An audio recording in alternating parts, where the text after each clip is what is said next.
Existem momentos na vida que aquilo que nós já vimos, aquilo que nós já temos contato, se revela de uma maneira tão ampla, tão intensa e tão profunda, que a nossa atitude não pode ser outra a não ser a reverência pelo sagrado. Olá, seja bem-vindo! Aqui nós estudamos a Bíblia. Vamos abrir nossas Bíblias no Evangelho de Lucas, capítulo 5. Nesse momento da história, nós acabamos de ver Jesus passando pela casa de Simão Pedro, onde lá curou a sua sogra, e também que Jesus havia curado muitas pessoas doentes e havia expulsado muitos demônios. E isso foi na casa de Pedro. Então, no começo do capítulo 5, certo dia, Jesus estava perto do lago de Genezaré.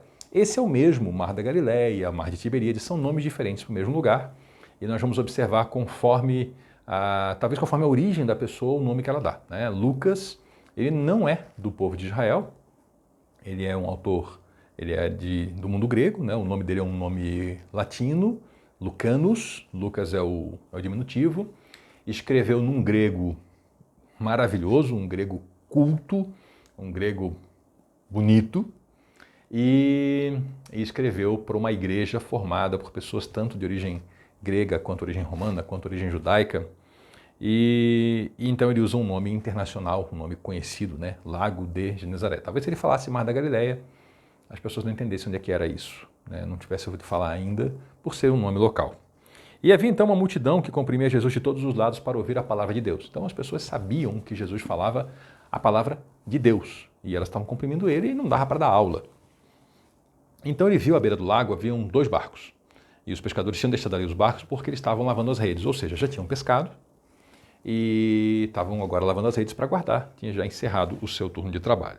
Ele entrou num dos barcos que pertencia exatamente ao Simão Pedro, aquele de quem ele curou lá a sogra e na casa de quem ele ficou hospedado. Então Simão já conhecia Jesus e já havia visto uma série de milagres acontecendo. Então Simão ele tinha já a percepção que Jesus não era só um professor, o que já era muita coisa. Tá?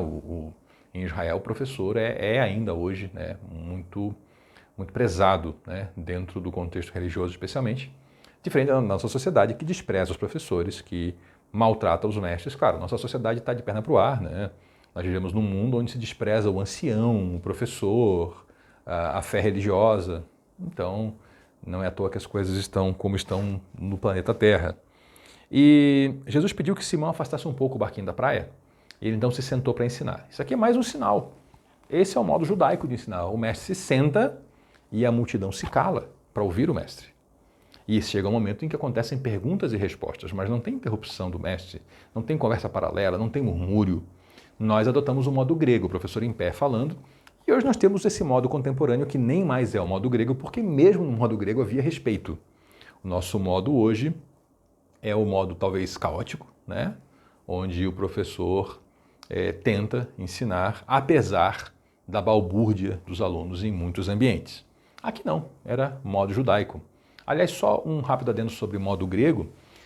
Há um problema de interpretação da Bíblia, onde muitas pessoas, muitas escolas de interpretação, eles pegam a Bíblia Sagrada, que é um texto de origem judaica, e eles interpretam conforme a cultura e a filosofia grega, que não tem nada a ver com isso aqui. E aí dá um problema, porque interpreta errado. Para a gente interpretar qualquer texto, qualquer livro, você precisa conhecer o contexto daquele livro. Se você vai interpretar, por exemplo, Luís de Camões, tem que saber, Luís de Camões escreveu onde? Em 1980 em São Paulo? Não. Era outro contexto. O idioma dele era português, mas era o português de Portugal, diferente. Se você vai interpretar Platão, é bom que você entenda a cultura onde ele escreveu isso. Se você vai interpretar a Bíblia, não tente usar outra cultura para interpretar a Bíblia, porque vai dar problema, como dá em qualquer interpretação onde você erra o contexto. Né? Mas, dito isso, seguimos. Jesus estava, então, sentado ensinando o povo. Quando ele acabou de ensinar, ele falou para o Simão, vá para onde é mais fundo, e falou para todos os outros, né? Lancem as redes para a pesca.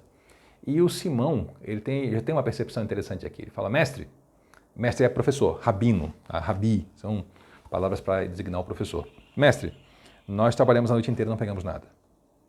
Eles eram os pescadores, eles eram os conhecedores da pesca. Eles entendiam o que estavam fazendo e não deu certo. O que o Senhor falou não era pouca coisa em termos de esforço, eles já estavam cansados depois de um turno pesado. Pesca é uma coisa pesada, trabalhar em barcos é pesado, né? E foi a noite inteira, ou seja, eles não dormiram. Então voltar para a pesca era cansativo, arriscar, lançar as redes, não pegar nada e lavar de novo as redes era cansativo. Porém, Pedro falou algo muito inteligente, mas porque és tu quem está dizendo isso, eu vou lançar as redes. Jesus tinha ficado na casa dele, talvez ainda estivesse na casa dele. Ele viu o que Jesus fazia. Ele percebeu que Jesus tinha poder.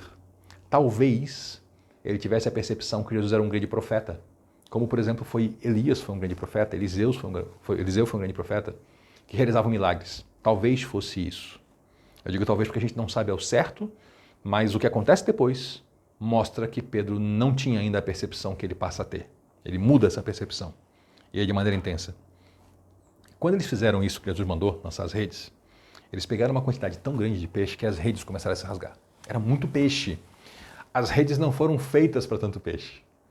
Quando você pesca com rede, sim, vem peixe, mas tem espaços vazios. Eles fizeram uma pesca que não era uma pesca comum ou pelo menos conhecida ali.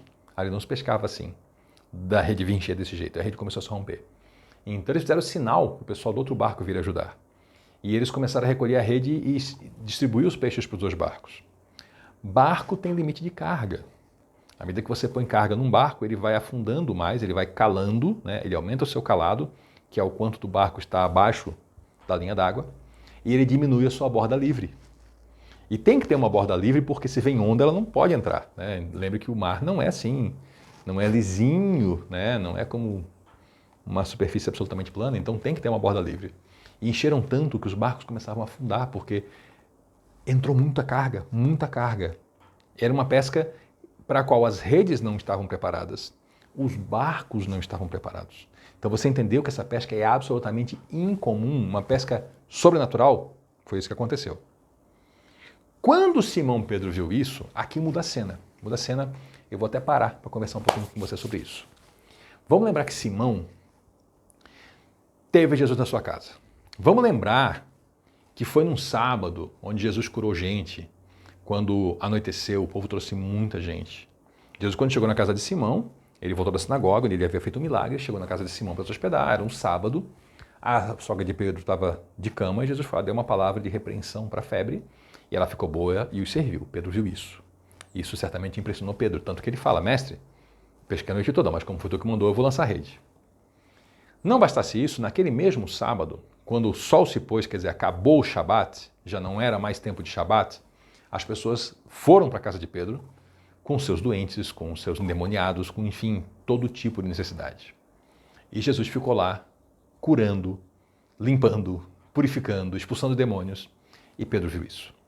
Então Pedro tinha essa percepção, mas agora foi aquele toque do sagrado no coração de Pedro. Porque agora mexeu com aquilo que Pedro entendia. Pedro não era um médico, Pedro era um pescador. E Jesus mexeu no campo de domínio dele. Jesus falou o idioma de trabalho dele. E Jesus transformou completamente a realidade de uma maneira que Pedro percebeu. De uma maneira que talvez eu e você não tenhamos a percepção porque não é o nosso meio de trabalho. Ali, a linguagem de Deus falou muito forte ao coração de Pedro. Muito mais forte do que tudo aquilo que Pedro viu na casa dele. Ali não, ali era o ambiente dele, era o domínio dele, era o trabalho dele. Pedro ali era o mestre da pesca. E o que ele viu, ele entendeu.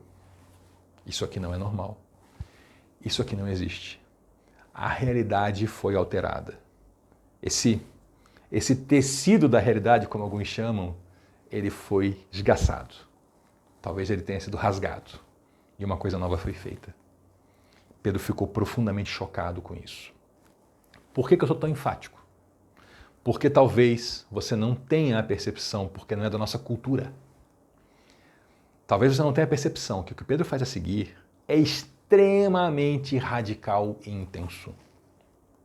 Talvez você já tenha visto pessoas, por brincadeira, se ajoelharem na frente de alguém. Eu já vi gente em festa, alguém fala alguma coisa lá que as pessoas acham interessante e alguém lá vai se ajoelha, isso aqui é o grande. Um judeu não faz isso nem de brincadeira. De jeito nenhum. Um judeu temente a Deus, você bota uma arma na cabeça dele, ele não faz isso. Se prostrar diante de alguém, não. O se prostrar é para adoração. Um judeu não se prostra diante de um anjo, porque ele não é Deus. Só Deus é digno da adoração. E Simão Pedro se prostra diante de Jesus. Ele está declarando, eu sei quem tu és. E ele usa palavras que só se usa para Deus. Ele chama Jesus de Kyrie, Senhor.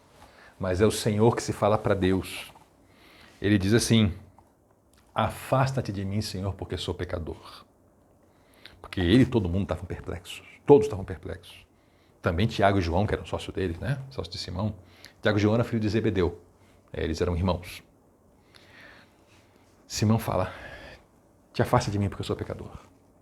Simão, quando ele se vê diante do sagrado, do divino, ele tem um entendimento e a percepção perfeita de que nós, seres humanos, somos absolutamente inadequados para a presença de Deus.